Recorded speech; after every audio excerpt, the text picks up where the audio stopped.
Hola, bienvenida y bienvenido de nuevo. La línea amarilla que vamos a atravesar hoy te va a sonar a cuento o leyenda, pero no es así. A nosotros nos gusta llamarlo lo absurdamente correcto.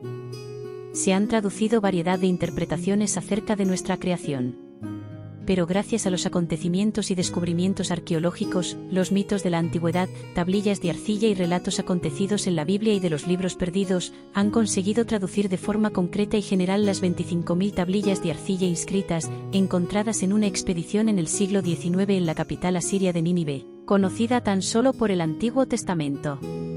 La Biblia empezó a tomar papeles importantes cuando encontraban ciudades como esta basándose solo en sus textos. Y con el paso del tiempo, no miles, sino decenas de miles de tablillas de arcilla se han ido descubriendo en las ruinas de antiguas civilizaciones del Oriente Próximo.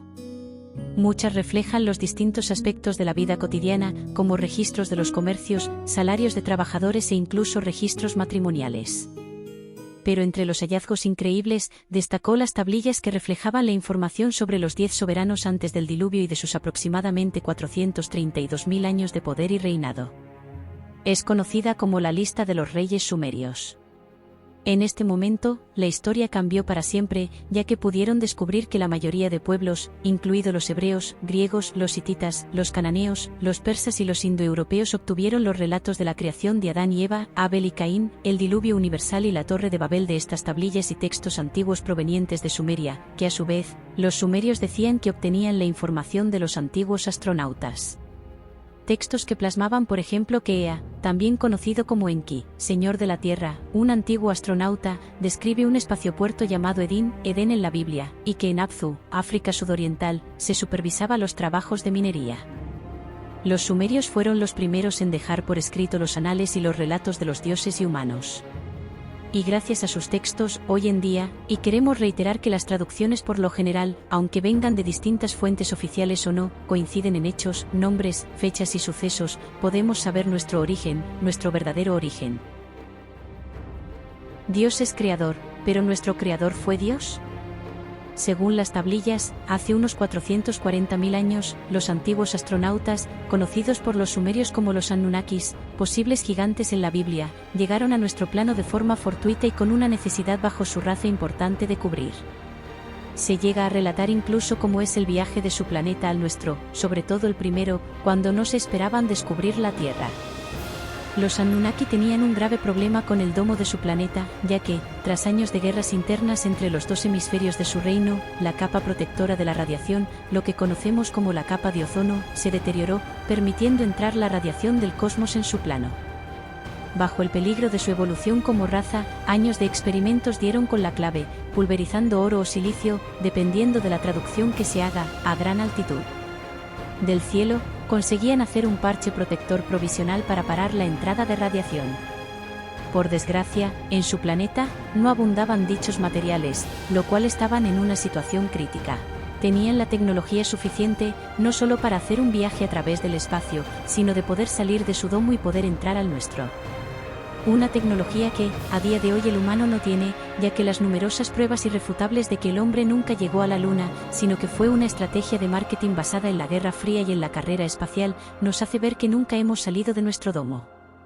Incluso la última misión de la estafa, la NASA, no nos muestra imágenes reales de fuera de nuestro domo.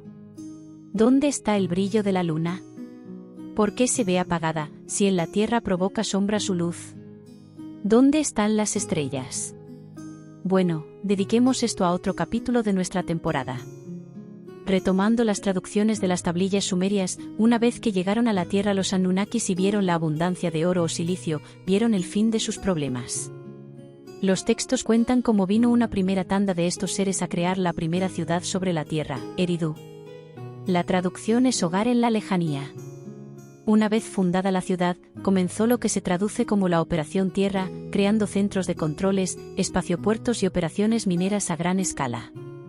Una vez comenzada la extracción del material tan necesitado, se dieron cuenta del gran esfuerzo que tenían que invertir en máquinas y mano de obra.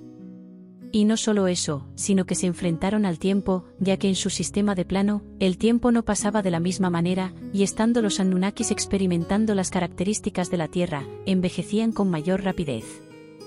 la primera tanda de Anunnakis que llegaron y se enfrentaron al duro trabajo, tras muchos años de incesante compromiso, solicitaron con rebeliones y actos violentos una solución para acabar con el esfuerzo empleado en los duros trabajos de minería, para obtener el valioso material que necesitaban pulverizar en su plano.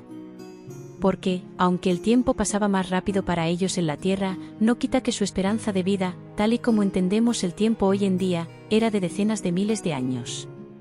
Y esto se puede comprobar datando las fechas en las tablillas con su llegada a nuestro plano, antes de la creación del humano, y analizando posteriormente que los dioses egipcios Ra y Tat son los hijos de Enki, conocidos por los sumerios como Marduk y Ningistida.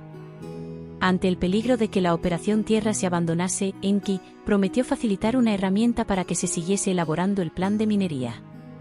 Enki fue quien descubrió a los homínidos que habitaban la zona de llegada, y fue él quien pensó que podía adelantarse a una posible evolución por medio de la ingeniería genética y obtener la mano de obra que necesitaban.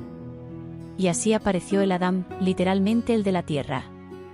Como híbrido que era de dos especies, de un homínido y un Anunnaki, Adán no podía procrear, pero los acontecimientos de los que se hace eco el relato de la Biblia de Adán y Eva nos habla de una segunda manipulación genética añadiendo los genes cromosómicos extras necesarios para la autoproducción de la herramienta. Cuando el resto de Anunnakis vieron la creación del humano terrestre como una mera herramienta, Enki, aunque también fuera su propósito, se acabó enamorando de la creación tan fabulosa que había hecho. Tanto valoró su obra genética, que, cuando se acercó el diluvio, fue Enki quien le dijo a uno de sus tantos hijos, Ziusudra, el bíblico Noé, de la llegada del diluvio, rompiendo un acuerdo al que llegaron los Anunnakis de dejar perecer a la humanidad, ya que como humanos, habíamos empezado a desarrollarnos espiritualmente y dejamos de ser una mera herramienta. Enki facilitó los planos para saber manejar un carro celestial, según las tablillas, y que en ella debía guardar unos cristales de memoria que Enki le daría a su hijo con la información genética de todos los animales que habían en ese momento en la Tierra, hembras y machos. Llegó el diluvio, y los Anunnakis subieron al cielo, para cuando pasara el cataclismo, volver a bajar. Hubo muy pocos humanos que sobrevivieron, y cuando los Anunnakis volvieron a bajar, bajaron como dioses, como se relata en todas las leyendas y culturas de antiguas civilizaciones, llegaron para darnos de nuevo el poder de la siembra y cosecha, y de cómo establecer de nuevo un sistema.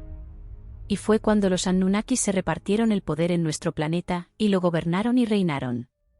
Algunos con bondad, otros corruptamente, ya que el hermanastro de Enki, Enlil, odiaba al humano, y no veía razón alguna para mantener viva esa nueva especie. Con el paso de muchos años, los Anunnaki tuvieron ciertos presagios sobre lo que habían hecho, sobre crear una especie que no estaba pensada por el gran arquitecto, o por Dios, o por el Creador. Porque los Anunnakis eran conscientes de que ellos habían sido creados, pero desconocían por qué o por quién. En nuestro anterior capítulo hablamos de la descendencia real, desde Selassie hasta Adán. Un linaje prácticamente directo, y de su derecho a reinar sobre la faz de la tierra, sobre todo rey o señor terrenal. Ahora hemos visto que Adán fue una hibridación entre los Anunnakis y los homínidos que habitaban la tierra en ese momento. Pero, ¿cómo han llegado al poder linajes que no tienen nada que ver con Adán, el primer híbrido? ¿Acaso, tan descabellado es pensar que, si la traducción genérica de las tablillas sumerias nos cuenta esta historia, en la cual se han basado todos los textos sagrados, antiguos y prohibidos, que otra raza llegara, se aprovechara del humano y se quedase con él, para su uso y disfrute?